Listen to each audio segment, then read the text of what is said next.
The views and opinions expressed on this program do not reflect the company, owners, management, staff, clients, or partners.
It's Tuesday, the 28th day of March, 2023. Welcome to Bermuda's Daily Talk Show. It's the Daily Hour brought to you by Medical House, One Communications, and Lindo's. I'm Jamel Hartman. She's Sencha Dorm, and Tamara McHale will be with us in a bit to bring you the latest in her news break brought to you by People's Pharmacy. Sister Sencha, happy Tuesday. Happy Tuesday. The month is getting away from you. You had to take a look there. Month's moving a little too fast.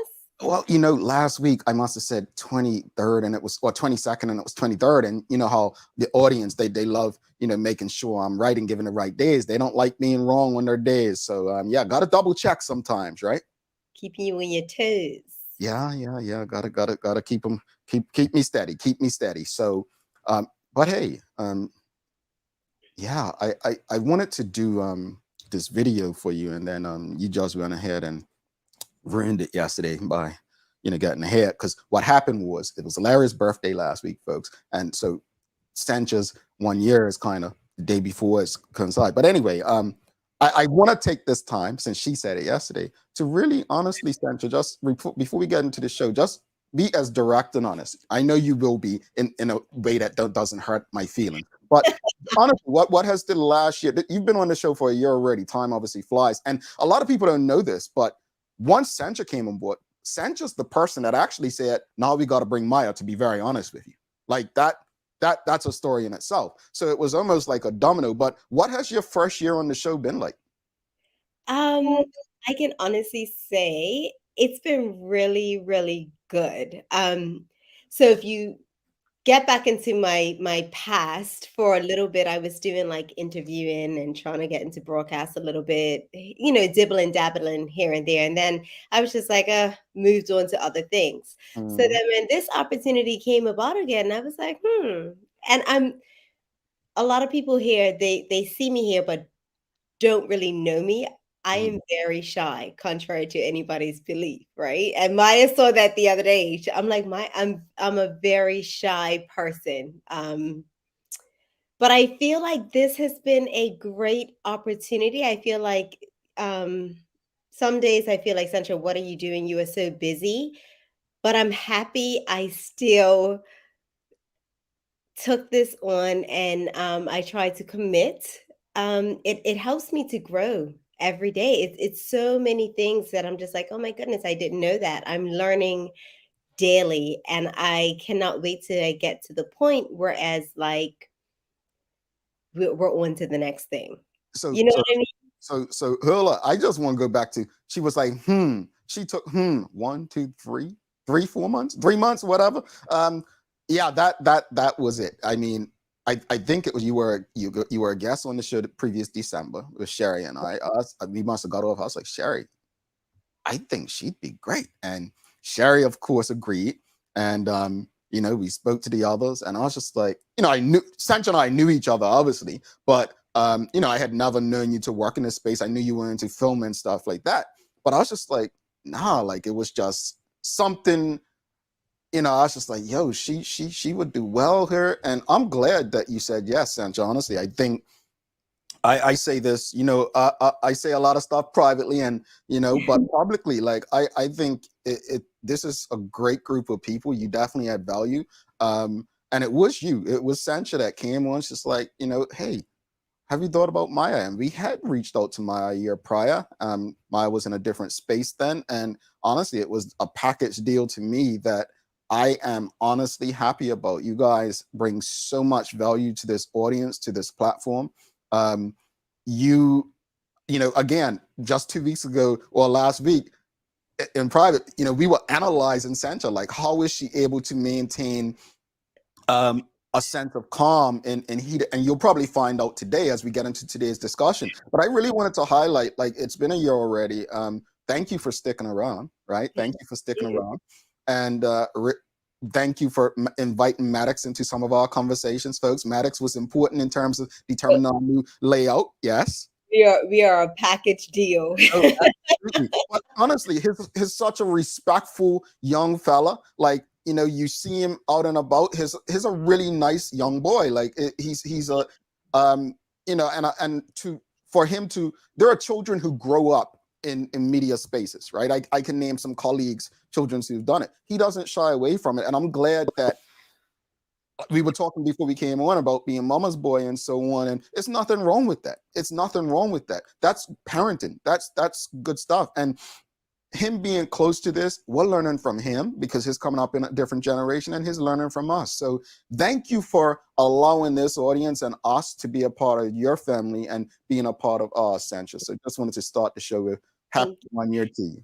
You know, one thing I do want to say that I hope people can learn from, they probably wouldn't even believe when I said or suggested Maya. I don't know Maya. I never knew Maya, had never met Maya, and this is one of those things where people don't be afraid to pull other people on when you see what they're doing. You know, a lot of times people shy, like, I don't know this person, or and just it's about all of us giving each other opportunities and growing into new spaces, you know. And if you see somebody working hard, whether you know them or not, you know, I just want to be in a space where people that I don't know are calling my name in rooms to help me to grow, right? And I think everybody should know that. Like, and I want to go back to something Sancha said earlier as she was finishing talking about what we grow into next. She'll tell you I'm on her, but we go through Maddox for all decisions. I'm just letting you all know, folks, because as I told her, if it don't work for Maddox, it don't work for anybody. All right. So no, thank you. And she's right. Like, anybody would tell you, when I go in these rooms, regardless of the CEO or company, I'm screaming their names. Every last person I work with, whether it's Phil, Larry, Sancha, Maya, Sherry, like that's how this is supposed to operate. That's exactly how it works. So greetings, everyone. Thanks for making us part of your daily routine. A good one today as we welcome Benjamin Abbott of the U.S. Consulate's office. He's coming on. We're discussing a lot of things, and I know you all have a lot of opinions and questions and thoughts about the vaccine. The Daily Play is a reminder. I'm saying reminder, remember when, so a bit of history. And don't forget to subscribe on our website, follow us on all of our social media channels to stay up to date with all that we have going on. Help us grow beyond the mic as we do our part to continue to improve our community. All of that said, good morning to you as well, Karen Simmons. Sean the Shield says, excellent call to recruit double M, madam. Yes, yes, yes. And folks, hey, we're bringing community to you, but let's jump right into it. So Sancha, I was quite confused by something I saw yesterday. We were both confused. We were both confused. And I wonder if the audience was confused as well. But I don't have it up, unfortunately. But I'm just going to share with you all what really confused me was the Minister of Labor and Economy. What's Jason here with the Minister of Labor? Hold up. Minister of Economy and Labor, right? He basically championed that coming on June 1st, and reading from the Royal Gazette, the $16.40 an hour minimum wage starts on June 1st, right? But what I found most interesting, and again, this is just from the Royal Gazette. So again, folks, keep in mind that there's more context to this. If you go and listen to the House, Hansard, whatever they call it, you can actually hear full statements. But I do find it interesting that, quote, according to the Royal Gazette, I do not know the exact number of employers who have employees that fall underneath the minimum wage. That to me is insane. And I challenge the Bermudian people, the electorate. If you have people in charge that are making decisions and pushing for things, and they don't know how many people it impacts, that's scary. That's scary. Because if you have a workforce and decisions are being made for 5% of the workforce, when all that has to be done with that 5%, right, is something different. You don't have to change an entire law. But if you're doing something like that and you don't know the amount of people impacted, that's some clueless governing. That's dangerous governing. So the question of the morning is very simple, and we'll go to Instagram. We got some responses. How do you feel about the new minimum wage law coming into effect in Bermuda on June 1st? How do you feel about the new minimum wage? I'm going to go first. I know, Sancha, you usually go. I'm just going to say this. Yeah. I have long been against the idea of minimum wage.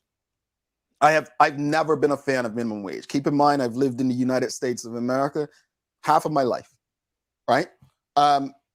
I don't see how minimum wage works. I don't see how it benefits people. It keeps people impoverished. Now, I know people will say, oh, no, it protects people from being taken advantage of. Oh, really? Does it? Does it? If minimum wage really helped, then people should not be working and still living in poverty. I think they said they were starting with minimum wage and they were going to go, then they were going to focus on living wage. The problem with this here, the House will always win.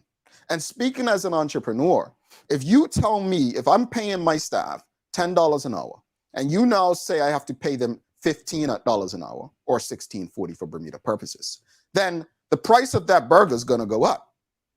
The price of the haircut's going to go up because the House always wins. So minimum and living wage can't work without price controls. Again, as I always say, I'm not promoting price controls, but it cannot work with, like, the person may be getting paid more, but they're also spending more, is the point. You get my point? So anyway, audience, how do you feel about the new minimum wage law? How do you feel about the new minimum wage law? Sancha, please take it away. So, we started this conversation yesterday because I had messaged you and I was really stressed about the fact that I now have to rewrite.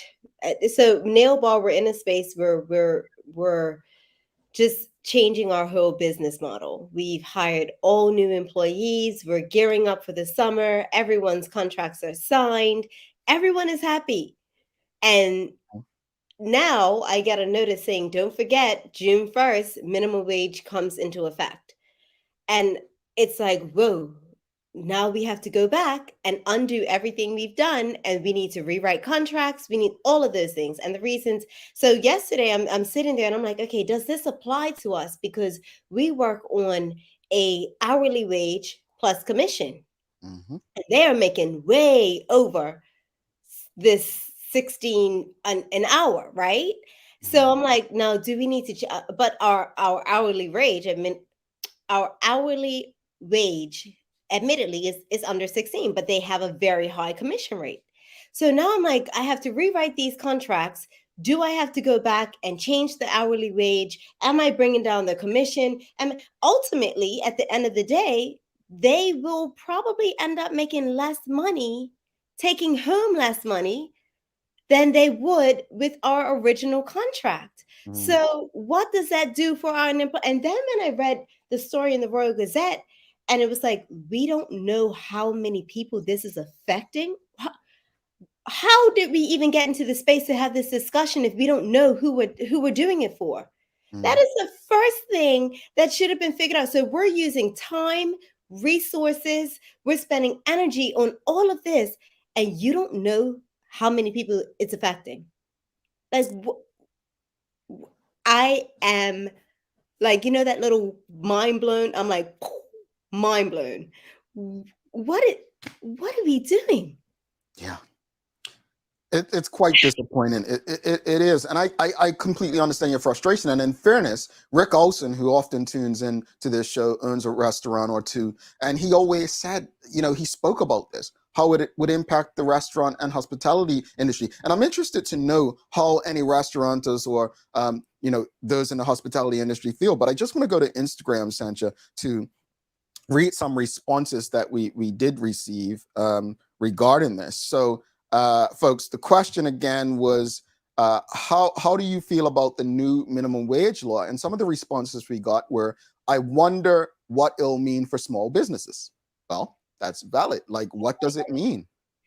Let me just say something. I know you're going to read the other comments. Mhm. Yesterday, we then go on to the other business. We're talking about scoops now, right? Mhm. And when we start reading to try to figure out how does this work, what they're saying is that if the gratuities match up, so whereas the minimum wage plus the gratuities add up to that 60, so now you want us to take control of their gratuity. Their gratuities are their gratuities, and Mhm. we should have nothing to do with that. So now you want us to figure out what the gratuities are, add that with the.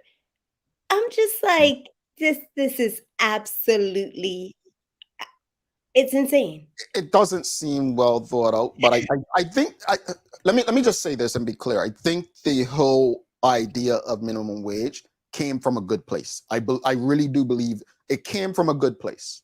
I do. I think people thought it would be in the best interest of workers. They thought it would be a protection thing, like companies to not be able to take advantage of people. I just don't know if it was well thought through in a Bermuda context. Folks, real quickly, yes or no? Do you agree that Bermuda needs a minimum wage? Yes or no? And I'll finish reading the responses. So we said, how do you feel about the new minimum wage law?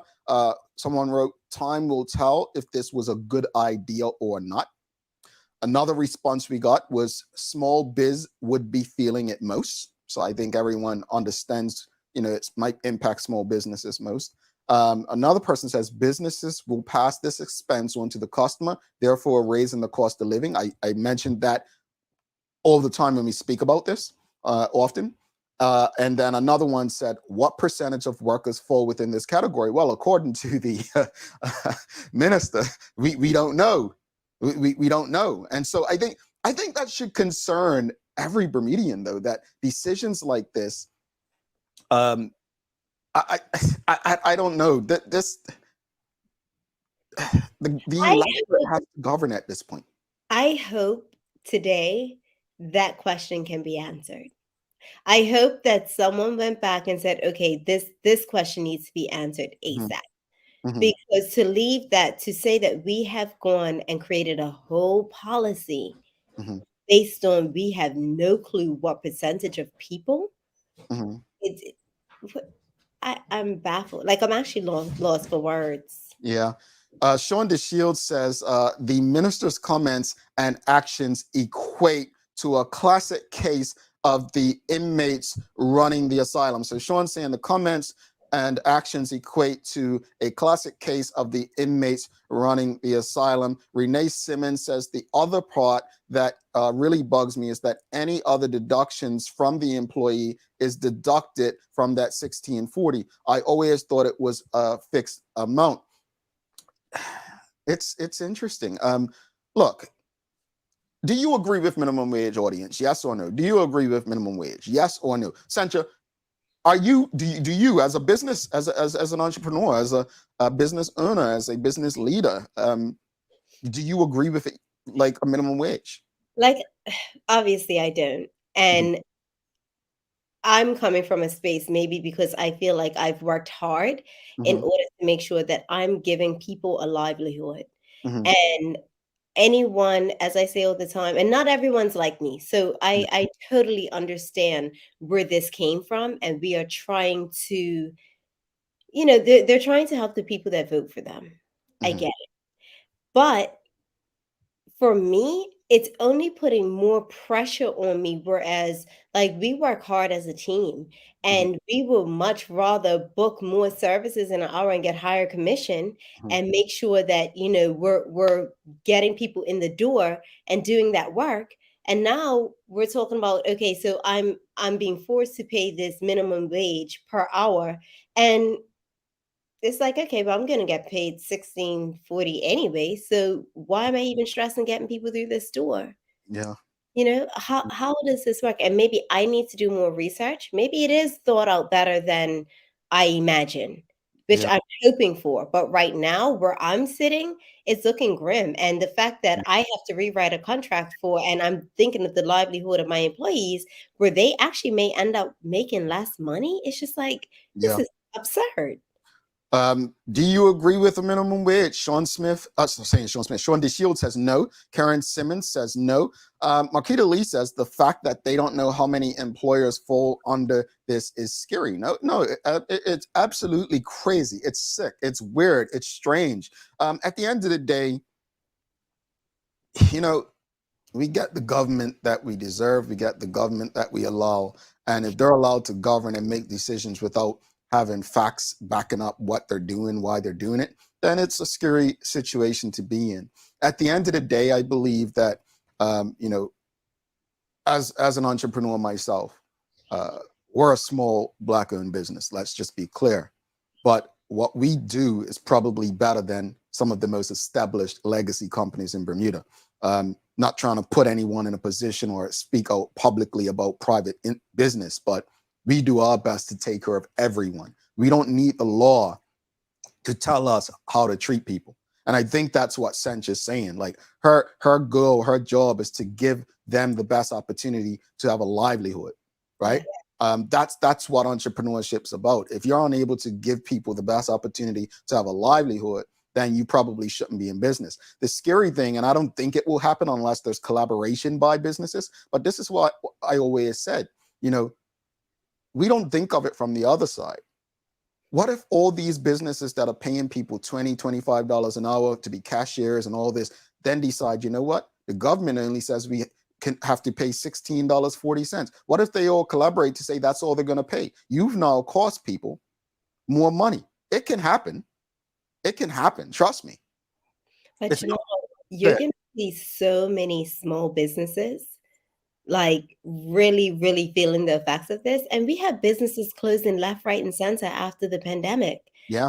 People are trying to get on their feet. People are trying to, make things work and recreate a livelihood for themselves. And you have to come out of the starting blocks. And now here we are hit with another roadblock to say you have to pay this amount. Yeah. And sometimes starting out in business, you can't afford that. And let's talk about if you're hiring someone that has no experience, especially people coming out of, let's say, high school, and you are over you're over 18, you don't have any experience, if you are taking a risk and an opportunity, giving this person an opportunity, and you say, you know what, right now I can pay you $15 an hour.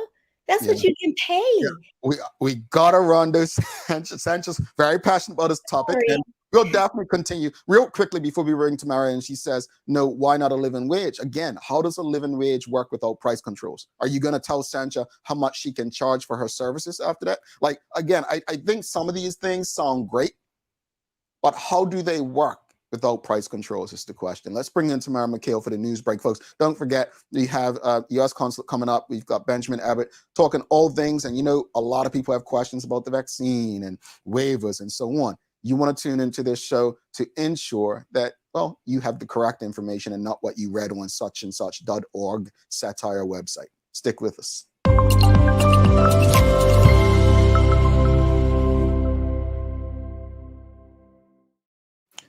Good morning, everybody. Greetings, Miss McKay. I gotta ask you before we jump in. Is there a minimum wage in Jamaica? Yes, we do have a minimum wage. As a matter of fact, the Prime Minister announced just last week or recently that it's going to be increased. And what is that minimum wage? Do you know what it would be in US dollars? So I think we had a discussion when I mentioned it the other day. It was initially about almost $60 for a 40-hour work week, and it's now been increased to about $85 for a 40-hour work week. Okay, interesting. All right, I'm just trying to figure out a jurisdiction where minimum wage actually works for the benefit of the people that it's supposed to, but that's neither here nor there. What you got in the news for us today, madam? Okay, no problem. But I probably should add that maybe one of the reasons they have it is that unfortunately not all employees can be trusted to give a livable wage to their employers. And I mean, employers can be trusted to give a livable wage to their employees. And so that's one of the reasons. Fair enough.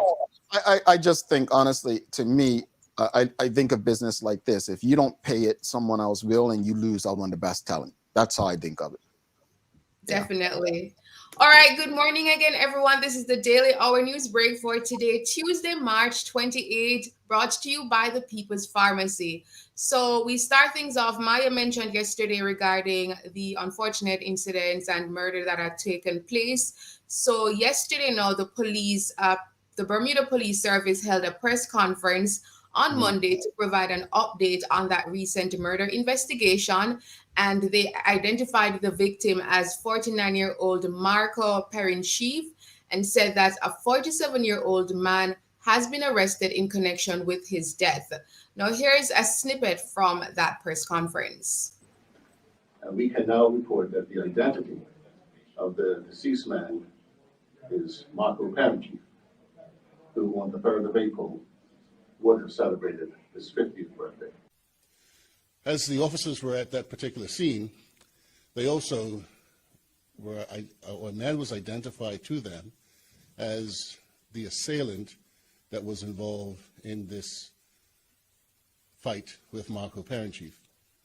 The officers arrested that man and he has been taken into police custody, where currently he is housed at our Hamilton police station.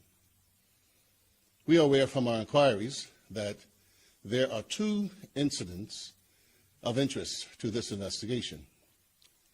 There's an incident that took place on Somerset Road next to, or the junction with Hook and Ladder Lane, and in particular outside of the MoneyGram, which from our inquiries we believe is what might have started the second incident involving Mr. Perenchief and the man that has been taken into police custody.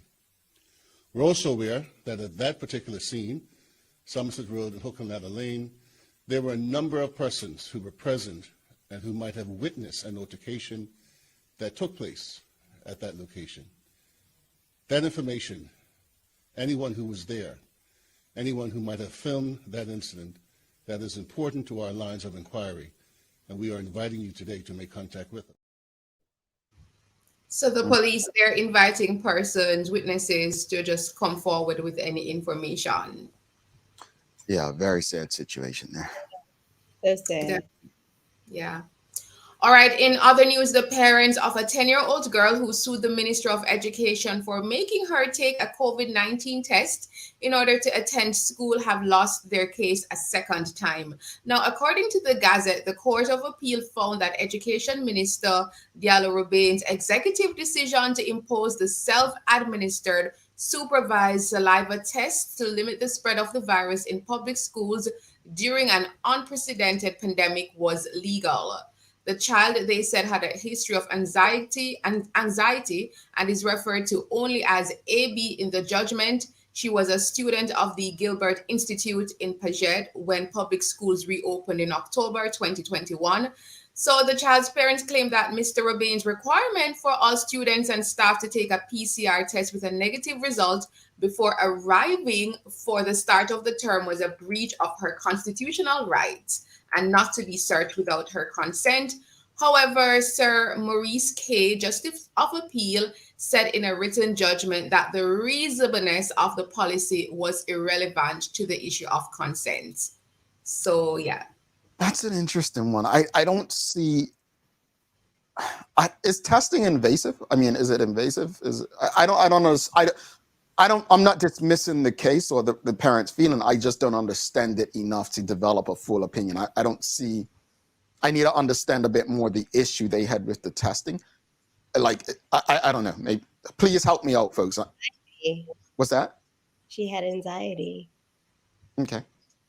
Fair enough. And again, I don't want to dismiss anyone's feelings because you know how I am when it comes to stuff. If I don't believe it, I'm not writing with. So fair enough. And, court ruled. I wonder what this means. Yeah. All right, on to another note. Bermuda has welcomed 20 energy professionals from 12 Caribbean nations for the Caribbean Energy Transition Academy Fellowship Summit. So, a government spokesperson said that this week, Bermuda will be welcoming 12 energy professionals from 12 Caribbean nations for the week-long Caribbean Energy Transition Academy Fellowship Summit, and is proud to have 3 participants representing the Bermuda Electric Light Company, BELCO. So among the participating countries, you have Turks and Caicos, St. Lucia, Antigua and Barbuda, Dominica, Grenada, Guyana, Jamaica, St. Kitts and Nevis, St. Vincent and the Grenadines, Suriname, and other participants, as we mentioned, from Bermuda. Good stuff. Hopefully, Yeah. it means their bills will come down. Let's hope so. All right, to some other regional news. The Cuban authorities have said voters elected all 470 legislators for the country's National Assembly after the Caribbean island held legislative elections on Sunday, March 26th. But that election, of course, did not include any opposition candidates. So election officials on Monday said that the initial turnout was 75.92%, topping a participation in municipal elections in November. And also, they're seeing it as a referendum on the Cuban Family Code, which legalized gay marriage in September. So on Twitter, the Cuban president, Miguel Diaz-Canel, hailed the vote as a victory for the Cuban people. This is the same Cuba that Fidel Castro was the head of? Yes. Oh, okay. Where have I been living under a rock? I didn't even know they had like real elections and stuff. Like, I'm being dead serious. I didn't know that they were involved. I agree. Me neither. Yeah. Okay. Moving on. I don't want to get in trouble. I'm not messing with Cuba. I'm an American at this point. No, I'm not going there. Fair enough, Jamel. Let's not continue that conversation. Fair enough. And finally, on a lighter note, 4-time Grammy Award-winning singer Lizzo enjoyed the crystal blue waters and divine sunshine in the Bahamas on the weekend. So she was in the Bahamas as she performed on Saturday live at the Atlantis Paradise Islands Music Making Waves concert. And the Truth Hurt singer shared some sizzling snaps on a beach with her 13.3 million Instagram followers with the following caption: "Bahamas, you're ready?" And also in her IG stories, Lizzo kept her followers entertained with clips of her enjoying the boat ride while listening to music. Oh. Gotta love you some Lizzo. Okay. Well, hey Lizzo, if you ever want a trip to Bermuda, I'm sure we'd hook you up as well. So just throwing that out there. Talking for the BTA. Oh, yeah, for real. Trying to help them a bit. They whatever. Yeah, invite some big celebrities, Yeah, it might help. All right. That's it. And that's it for the news. Quickly in the weather in Bermuda today, Sancha, you can tell me if I'm correct, but this is according to the Bermuda Weather Service. So you'll have a few sunny breaks, developing rain or showers later, and some winds later as well. And it should be of a high near 23 degrees Celsius, 74 degrees Fahrenheit. Here in Jamaica, this Tuesday morning, it's going to be mainly sunny today and windy along the south coast. All right. Thank you for that, Tamara. How are we looking? What's the day of the year, Sancha? The day of the year. Today is American Diabetes Association Alert Day, which I thought was a good day for us to alert as well, because in Bermuda, we do have a problem with diabetes. So American Diabetes Association Alert Day is observed annually on the 4th Tuesday in March. This one-day wake-up call informs the American public about the seriousness of diabetes and encourages all to take diabetes risk tests and learn about your family's history of diabetes. So they had the different numbers and stats of diabetes in the US. So I thought, let me look into Bermuda. And in Bermuda, 13% of the population of 65,000 people have diabetes. This rate is higher than other OECD countries. Diabetes prevalence in Bermuda is so high that it's more than twice the level of the OECD average and is exceeding the prevalence of all OECD countries. It's believable. Folks, we got to get better. We got to do better. Yeah. Check my Instagram story. I'll tell you what I'm doing to beat diabetes. I don't share Instagram stuff, but I think it was a story. It's called a story, right? What I did yesterday, I think, where I put a video up. Yeah, I put a video up of my running in the morning. You know, my wife says, It's important. It's dark out there. I'm like, well, I got to move somehow. Like somebody's got to be out there doing it. Nobody's going to do it for me. Basically, moral of this story, exercise and diet, folks. It's the best solution to the rising issues with diabetes. Tamara, thank you so much. We'll see you soon. Thank you so much. Have a great rest of the week. Well, see you back Friday. All right. Tamara McHale, folks, do not go anywhere. Coming back with Benjamin Abbott from the U.S. Consulate office in Bermuda. We've got a very important conversation, and we know how you all are. Oh, yeah, it's April 8th coming up. The vaccine, no, don't need it no more. Yeah, no. Let's have an honest conversation. Stop reading those websites that'll give you the information you want to hear rather than the information that you need to hear. Stick with us. We'll be right back.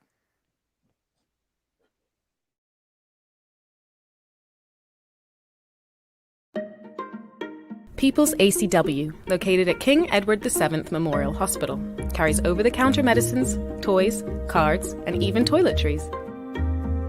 Our knowledgeable staff are there whether you're at emergency, visiting family, or a member of BHB staff, to show you our best even when you're feeling your worst. People's ACW, we're here for you.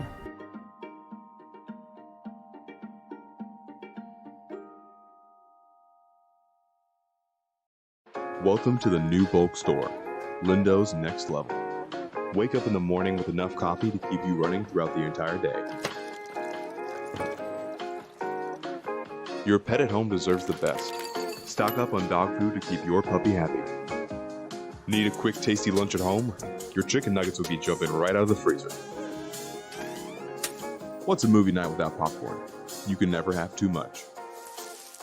Lindo's Next Level. Why go anyplace else? Mom's celebrating her 70th birthday next month. Have you noticed her age is catching up with her? Yeah. Plus, she's having a hard time getting up and around like she's used to. I would sure hate to see her fall. At Medical House Limited, we can help make life situations easier. We have electric beds, motorized scooters, bath stools, walkers, you name it. Mom's been real good to us. We'll get her birthday and Christmas gifts from Medical House. Medical House has relocated next to the Dandytown Field, number 6 Bakery Lane, Pembroke. Telephone 292-3622. All right, welcome back to the big show. Central Durham, I'm Jamel Hartman. It's the Daily Hour brought to you by Medical House, One Communications, Lindo's, and People's Pharmacy. Folks, don't forget to subscribe on our website and follow us on all of our social media channels to stay up to date with all that we have going on. Help us grow beyond the mic as we do our part to continue to improve our community, one conversation at a time. Before we bring our guests in, Karen Simmons says something that many people say to me all the time. She says, Jamel, I was concerned for you out running in the dark in the U.S. as a Black man. Please stay safe. You know, I get this all the time. I do. It's 5 a.m. It's very dark out there. I have all sorts of lights on and so on. I get it. What I will say is that, you know, we can't live in fear. You know, we can't. We have to still live. And I get it. I do. I'm not oblivious to it as much as I used to be. I'm not naive, but I get it. It's just, it's kind of my routine at this point. So thank you for your concern. But without further ado, let's bring in our guest for the day. We've got Benjamin Abbott from the U.S. Consulate office. Let's give him a warm TDH welcome. Hi, good morning. Morning. Welcome to the show. How are you? I'm doing well. How are you? We're good. I'm over here in South Florida. Sancho's in Bermuda, and yeah, you're based in Bermuda, right? Yeah, likewise. I'm in Bermuda at the consulate right now. Yeah. All right. So, you know, two for one. But look, let's jump right into it. First off, always a great thing having conversations with you all from the consulate's office. But just for those who may not know, give the audience an idea of, you know, a bit about your background and what it is that you do. Sure. So I'm a Foreign Service officer. So I started my career with the Department of State in 2010 in February. Before that, I was in the Marine Corps for a little while. We recently went back to the Marine Corps cut, even though I had let my hair grow long for a little while. But in my career in the Foreign Service, you serve overseas at embassies and consulates. So I started my career in Manila. And then from there, I was in Osaka, Japan, back in the department for a little while. And then I went to Ho Chi Minh City, Vietnam, and now Bermuda. I'm a consular officer. So what that means is, in particular, what I do here in Bermuda and what I've done really all around the world is, first and foremost, we help U.S. citizens that have any issues or needs, whether that be a passport or have to report the birth of their children, or if a U.S. citizen gets arrested, we're the ones that do kind of meet with them and discuss with them the circumstances and assist where we can. U.S. citizen is hospitalized. We, of course, help them in that regard or discuss with them their circumstances and get them in communication with their family. Another component to what we do is also non-immigrant and immigrant visas. And in particular here in Bermuda, that's what we do in terms of, really what we look at as our customers here in Bermuda, serving them, those that want to immigrate to the United States and also those that want to travel, whether they be a third country national or a Bermuda citizen that has to go through as the waiver and the visa process. So that's kind of the long and the short of my background and what we do here. It's a lot in there. And one of the things you said that's interesting is if someone like an American may get arrested in Bermuda, stuff like that, or needs medical help getting back to the U.S. So it's a lot more than waivers, as a lot of people tend to think that the office is. Just want to skip ahead. So outside of the waivers, a lot of things that have been talked about are, I'm going to just jump on it, Sencha, the vaccine. A lot of people have been talking about the vaccine. I jokingly said, people will find a website, satire, right? They'll find a website. Oh, the U.S. is ending it November 8th. Oh, now it's January 8th. Now it's March 8th. Just update us as to what's the latest on this vaccine requirement and what are the, if any, exceptions for people to travel to the U.S. if they're unvaccinated? Sure. So right now, and I think we haven't helped the cause at all, the U.S., because there have been a few dates out there that have definitely thrown some confusion into the mix. So, for example, on February 8th, the U.S. House of Representatives passed a bill that a component of it would end the vaccination requirement. So people looked at that date as being, okay, it's over. But if you know anything about U.S. politics, what that means is that it has passed the House of Representatives. But for that bill to go anywhere, the Senate would have to have either their own bill that they're working through or take up the House of Representatives bill. And then if the Senate passed the bill, then the House and the Senate would have to get together and iron out any differences before it would go to the president for his signature to actually officially end the vaccination requirement. So that's probably not going to go anywhere. Another date that is talked about is May 11th. Now, that's a more important date because that's the date that the White House is anticipating ending the public health emergency in the United States related to the pandemic. Now, the White House has said that they are going to evaluate all policies to include the vaccination requirement as a lead up to that date, to that May 11th date. They have not said it's going to go away. They just said they're going to evaluate all policies. So that's a date I would keep in mind. And the weeks and months leading up to May 11th, the White House may put out some news regarding any updates to the vaccination requirement. Right now, it still exists. There is no firm set date that it's going to end, but that May 11th date is on people's minds because the White House and the president have said that they're going to look at all policies. Now, I will say that we have, like Bermuda, a great relationship with the U.S. Centers for Disease Control and Prevention, and they are the ones that can evaluate any exceptions to the vaccination requirement. And so on our website, bm.usconsulate.gov, we have a COVID-19 page. And if somebody has to travel for, normally it's emergency reasons. And the way the CDC states it is if it's the health and safety of the traveler and they have to travel to the United States or through the United States and they're not vaccinated, they can submit via the U.S. Consulate a vaccination exception request. We forward that request to the CDC, and they normally come back within a business day, and if it's urgent travel, usually within a few hours to make a determination and grant that vaccination exception or not. We also have the authority here in Bermuda, the consulate does, if somebody has to be air ambulance to the United States and they're not vaccinated, and the CDC has authorized us to, once we have that information from the hospital, we can provide that individual traveler a vaccination exception if they're going to be air medevaced to the United States. Other than that, if you're not a U.S. citizen and you're not a lawful permanent resident and you're 18 years of age or older, then you do require a vaccination to travel to the United States unless you have a vaccination exception. The one other component to that is what's called a medical contraindication to receiving a COVID-19 vaccine. If you have that, if your licensed healthcare provider has said that you can't receive the vaccine because you have a medical contraindication, which essentially to a layperson means that you're allergic to some components of the vaccine. Then if your healthcare provider provides you a letter on their letterhead with identifying information about the traveler, name and date of birth, and outlines what that specific medical contraindication is to receiving the COVID-19 vaccine, then that traveler can take that letter, and when they check in with the airline will be the ones that will review that letter to make sure it has all the requirements in accordance with the CDC, but they can travel with that letter in lieu of being vaccinated. So that's another exception to the requirement. Thank you so much for that. And folks, if you have any questions or comments, please feel free. But Mr. Abbott answered a lot of what people are often speaking about, asking about, and sharing in groups. So I hope that all made sense to everyone. Sancha, over to you. Yeah, that was a wealth of information in one answer. Thank you. Can you explain the difference between the various kinds of waivers and how people can go about applying for them? Sure. So when you're talking about the vaccination exception, that's I would essentially call a waiver to the vaccination requirement. That is all done via the consulate. So regardless of what it is your purpose of travel, you're welcome to submit the vaccination exception request to receive a waiver for that requirement. As I mentioned, we've only really seen them be approved for medical urgent circumstances and the health and safety of the traveler, but you're welcome to submit a request. And we don't make the decision, the U.S. Consulate. In most cases, we forward that to the CDC, who makes the determination and then sends it back to us.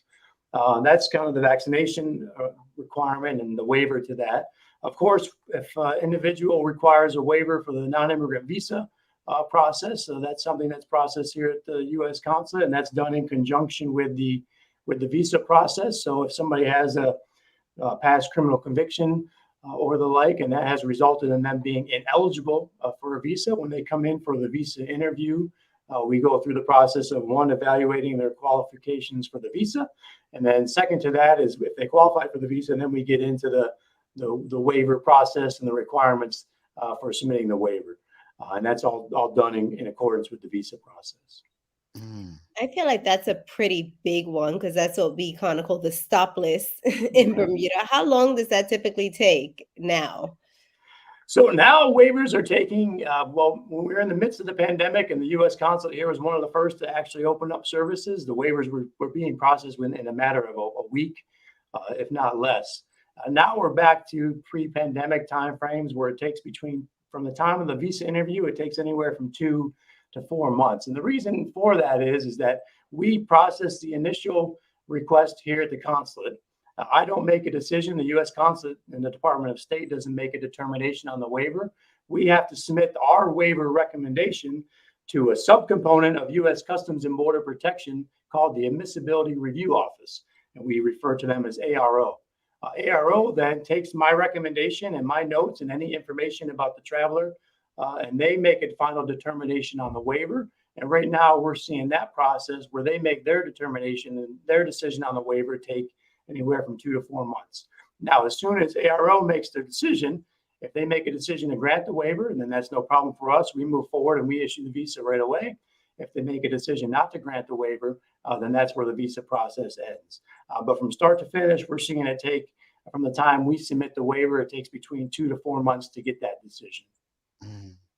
Interesting. Okay. So you have an upcoming event for the U.S. citizens regarding taxes.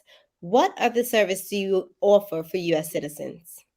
So we do try to bring in individuals from other entities of the U.S. government, whether it be to discuss Social Security or discuss federal benefits, discuss, of course, the Internal Revenue Service. Always we get questions, certainly around this time. And I know, Jamel, you're working on your taxes. I've been working on my taxes. It's always a fun time, and a lot of people always have a lot of questions, and they want to know more about what services they can receive from the U.S. Consulate. For the most part, if it's involving another federal agency, we can only provide guidance and direction and kind of point you to that agency. So for example, if individuals have specific tax questions, we can be the conduit and provide information to the traveler or to the U.S. citizen about taxes, and essentially point them in the direction of the Internal Revenue Service. And we can also do our best to try to bring some of those federal agencies to Bermuda. And we're doing that this Thursday. We're not bringing actual representatives from the IRS to Bermuda. I know they have come in the past, but we are hosting a virtual presentation from our colleagues from the IRS, and it's going to be an hour from 2 to 3 on this Thursday, March 30th. If you haven't seen the invite or the information, I would just review the U.S. Consulate social media, either Instagram or Facebook, and you'll find the link to register, and then you can join the presentation on Thursday. And what the IRS is going to do is they're going to give a presentation about some concerns or questions that they've received regarding U.S. filers or U.S. tax filers living overseas, and then they are going to take live questions via chat of anything that they didn't address. So that's one of the services we provide. Is we try to be the conduit between the U.S. consulate and questions that U.S. citizens and concerns that they have, and try to link them up with information that will help them kind of move forward. And particularly in tax season, linking them with the IRS is probably the most important thing we can do. Yeah. Real quickly, Sancha, before you continue, just a follow-up one that, not going into detail, but I did have a question from a Bermudian the other day who's never lived in the U.S., but they're American via their parents and have a U.S. passport. Can you just clarify who has to pay U.S. taxes? Is it every adult that has a U.S. passport or citizenship? That's a great question for my colleagues in the IRS.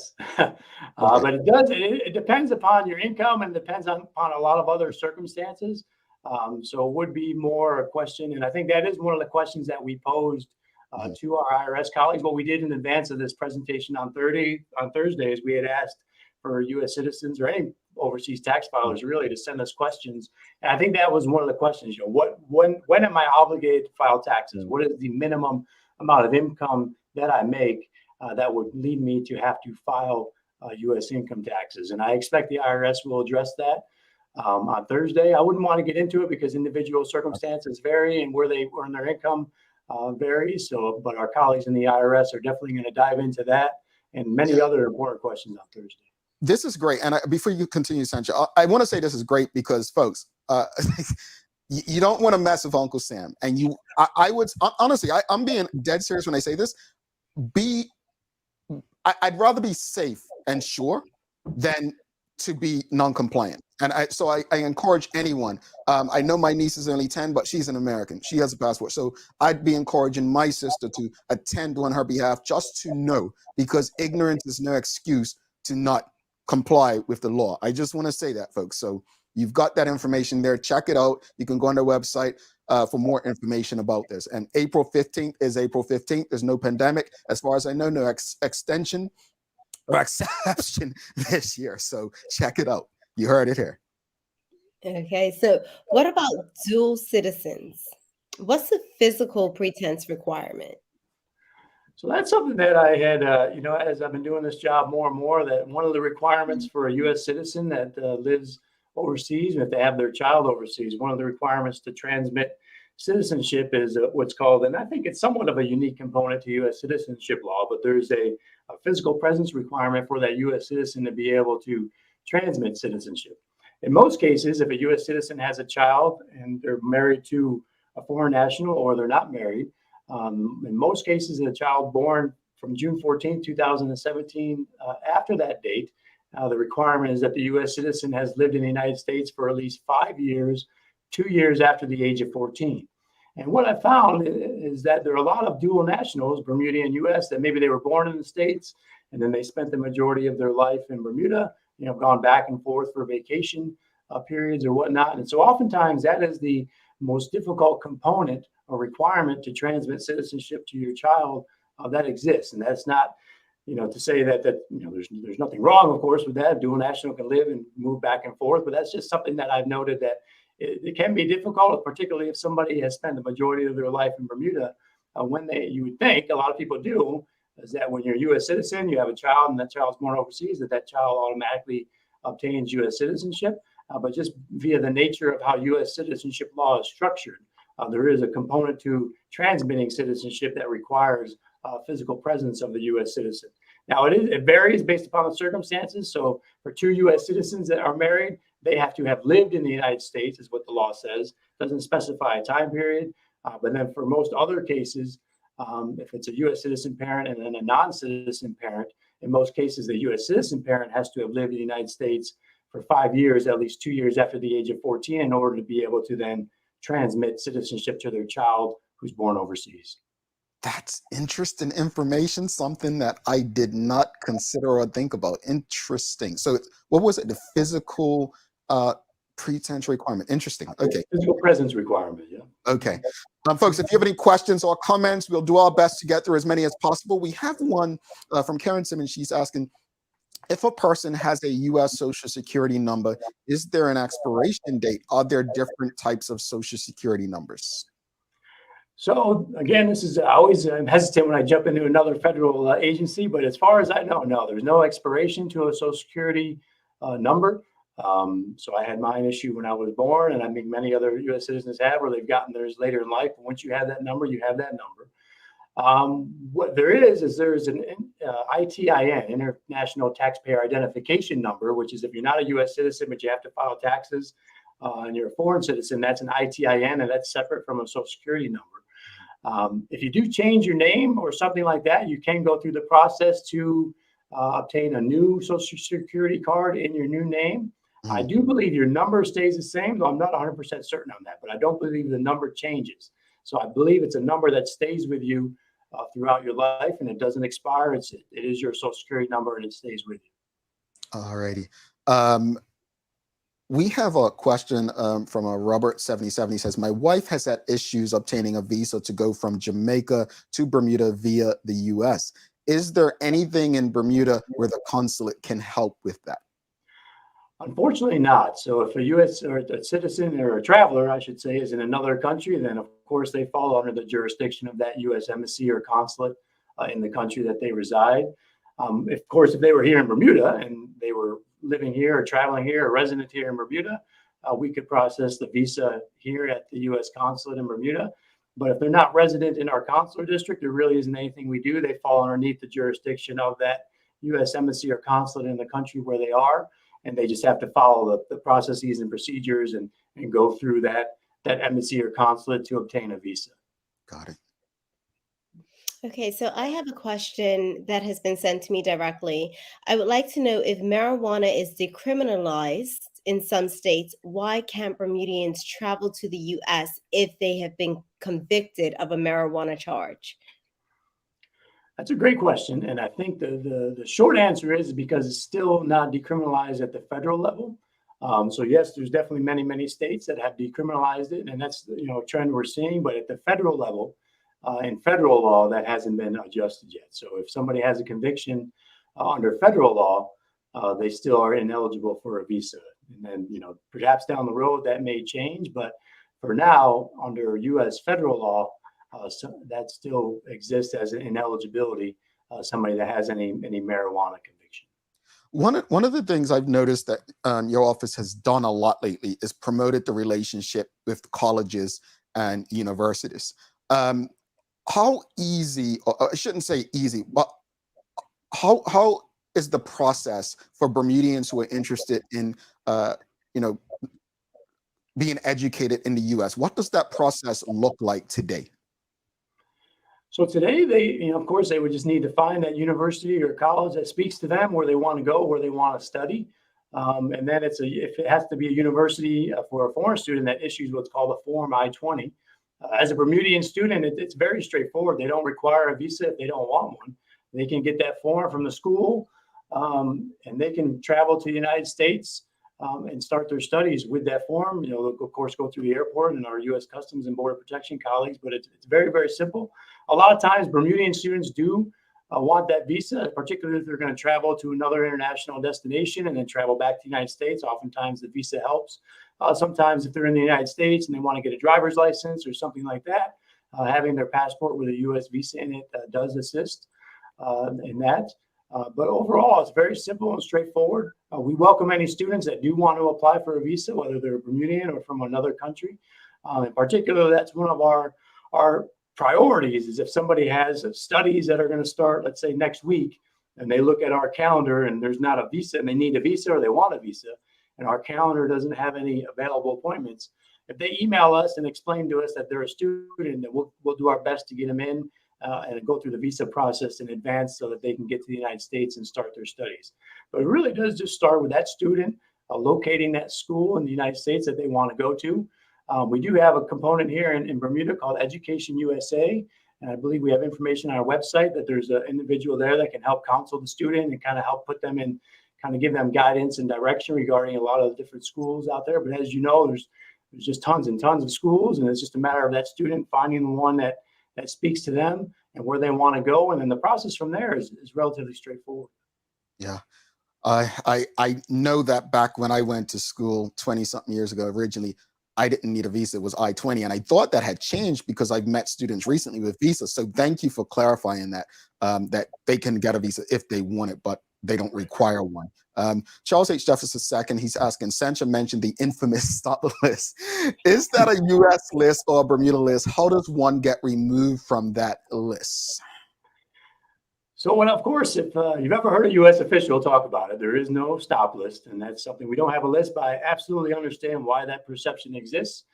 And so I'll give you a quick, I know we're getting short on time, so I'll give you a quick overview of it. Because of the U.S. law, especially particularly the U.S. Immigration Nationality Act, that law codifies in what circumstances an individual that's not a U.S. citizen, not a lawful permanent resident, can travel to the United States, whether that's a tourist, whether that's a student, as we discussed.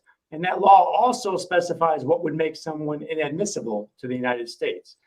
So, of course, the big ones are if somebody has any kind of criminal conviction, crime involving moral turpitude, which is a crime involving violence or theft, or any conviction related to a controlled substance, that makes somebody inadmissible. Now, it's hard to phrase this, but one of the difficulties with U.S. law is that for those particular convictions, there is no sunset provision built into U.S. law. And what I mean by that is the law does not say if somebody has been convicted of a crime involving a controlled substance in the last 5 years or the last 10 years or the last 20 years or even the last 50 years. There is no sunset provision. And unfortunately, what that means for travelers is that if they were convicted of a crime in 1965 or 75 and every 5 years they have to go through the visa and waiver process, the reason is that there's just no component within U.S. law that ends that requirement. And that's an unfortunate, the way that the law was written. All we can do as officers of the Department of State is just make decisions based upon the law as written. And right now, there is no component within U.S. immigration law that will end certain ineligibilities. That's why the perception exists that if you're on this list, you're never taken off. And there is, of course, no list, but there could be very well circumstances, and many Bermudians feel that pain where they have an ineligibility. And because U.S. law doesn't prescribe anything to end that ineligibility, that ineligibility exists, unfortunately, going forward until U.S. law is changed. Yeah, this is amazing. Honestly, I love, like I said, I love informative shows like this. Well, every day we do them, but really appreciate you coming and really setting the record straight on many things and just engaging our audience. Please know that this platform is open for you all whenever you need it, whatever you have coming up. A lot learned today, from the vaccine requirement to what your office does, to anyone who's interested in the IRS informational session coming up. Benjamin Abbott, if there's anything else you'd like to say, just let people know how they can get in touch and learn more about what the U.S. Consular Service does, and if they need the services, where can they visit? Yeah, absolutely. I will say, if you're stressing about travel or visa or U.S. passport or anything like that, don't sit home and stress. Reach out to us. We have just an amazing team with tremendous amount of experience. They keep me grounded and they provide me guidance and direction on a daily basis. But if you email us at hamiltonconsulate@state.gov, you'll get myself or one of my great colleagues on that email. If you want to speak to a human, we do services most mornings, but we do have a phone number you can call, which is 705-0424. And that's Monday through Friday between 1:30 and 3:30. Again, you'll either get me or one of my wonderful colleagues that can talk to you about your issue or your problem. We do expedite visas as we need to, visa appointments and also passport appointments, and that's all done via our email, hamiltonconsulate@state.gov. But, our goal is to serve the public of Bermuda, Bermudian citizens, and those resident here as best we can. So if you're ever stressing about travel to the United States, don't do that. Reach out to us, and we'll do our best to discuss it with you either via email or via the phone. All right, Benjamin Abbott, U.S. Consulate, thank you so much. We really appreciate you. And again, don't be a stranger. Have a wonderful day. I appreciate it. Thanks for having me. All right, folks, if you appreciated today's conversation, found it helpful and informative, please give us a thumbs up, a love, a like. Make sure you share this conversation with your friends, your family. Make sure these conversations are shared around the water cooler at work. I tell you all the time, it's much better than politics. It really is. Stick with us. We're going to come back, wrap it up, and send you on your way. Don't go anywhere. A lot happens around your home. That is why at One Communications, we have introduced affordable security and video monitoring, because everyone should be able to afford to protect their family. Anytime, from anywhere, One Home Security keeps you connected and puts security in your hands with an easy-to-use smartphone app to control everything. Home security is important to keep you and your family safe. Motion-activated cameras around your home and security monitoring within create a complete security system providing protection both inside and outside your home. Professional monitoring means that there's someone on call with 24/7 protection to notify the authorities and help keep you and your loved ones safe. We are dedicated to whole home protection with indoor and outdoor cameras, smart door locks, motion sensors, and more, so you'll always be connected to what matters most. With professional installation, no upfront hardware fees, and low monthly rates, because keeping your family safe should be affordable for everyone. Total home video monitoring and security, there's no better way to protect your home than with One Home Security.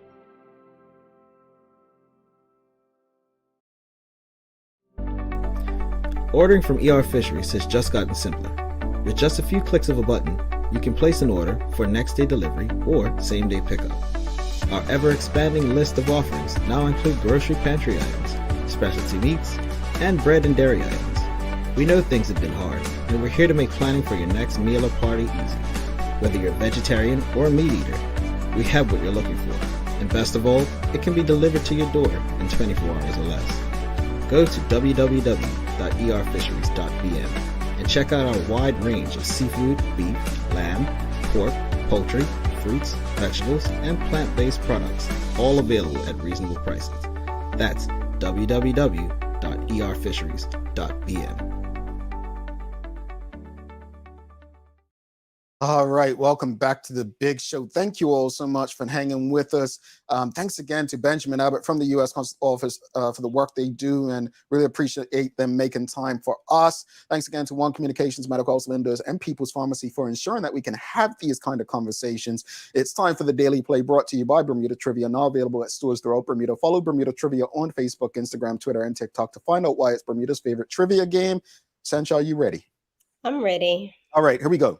Very easy one, folks. Help her out if you don't know. This is easy. Historically, what Black woman is known as the Underground Railroad conductor? I told you it was easy, folks. She didn't give you a chance. And Shanta says, no, don't do that. That's too easy. I'm like, no, it's not. But I forgot who I'm dealing with. Brains over there. Yeah. I'm a real, No, I thought it would have been a trick question like last week when I got you all about Bermuda qualifying for the World Cup. But yeah, everybody got it. Everybody got it. Sam Cat plays Tamara.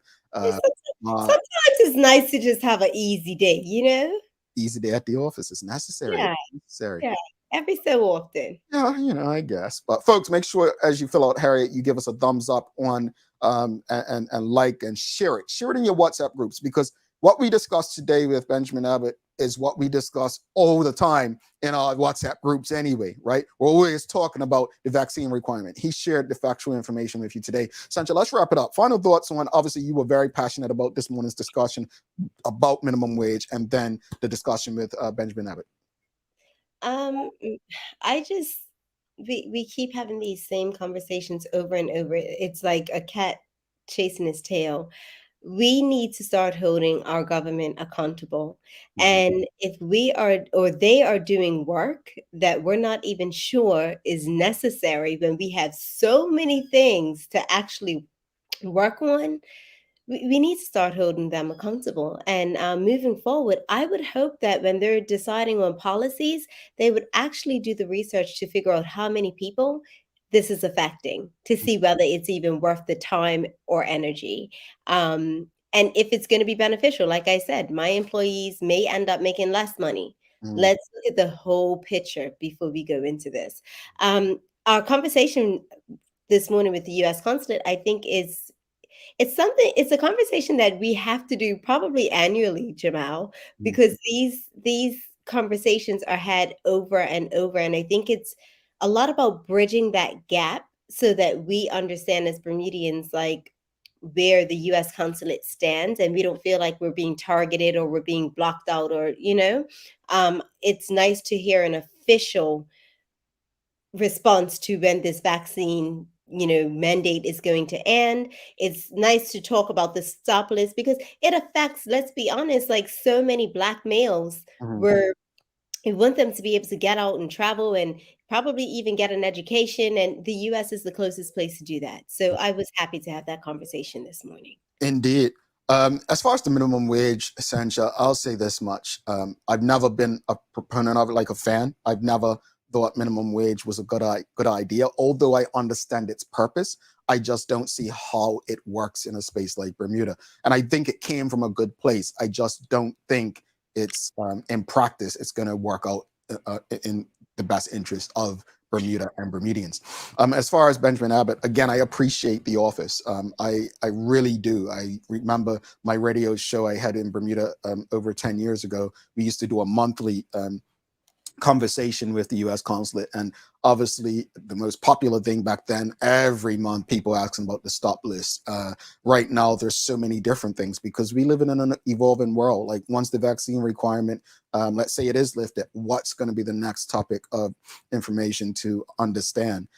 Knowing how to travel to the U.S. There's a lot of other things we could have discussed today, global entry and different programs like that they have going on to make traveling in and out of the U.S. better. So thankful for what they're doing. I don't remember them having, reaching out to offer informational sessions like the IRS one. I know a lot of Bermudians who are dual citizens. Check that out. It's in your interest. Like I said earlier, ignorance is not an excuse not to comply with the laws that exist. So check that out. So yeah, essentially, you've got some daily inspiration for us? I do. Today's inspirational quote is brought to you by ER Fisheries. And it is, if you really want to get along with someone, let them be themselves. Wow. And that's by Willie Nelson. Wow.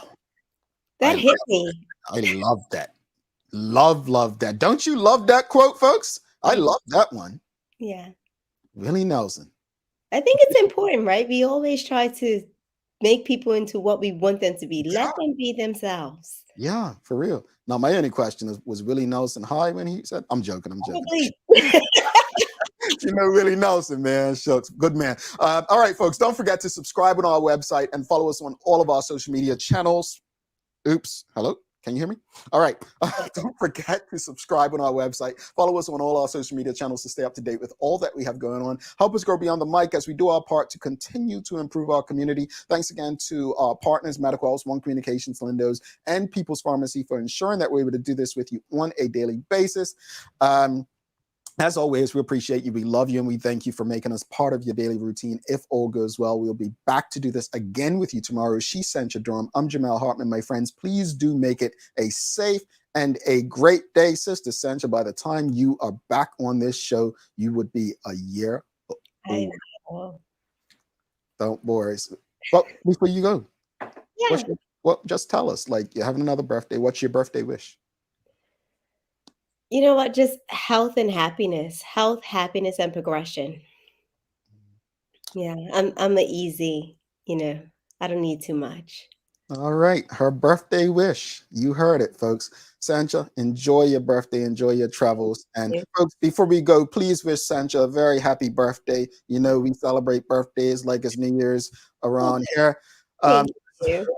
On that note, we're about to be out, and we will be right back here tomorrow to do it again. Peace.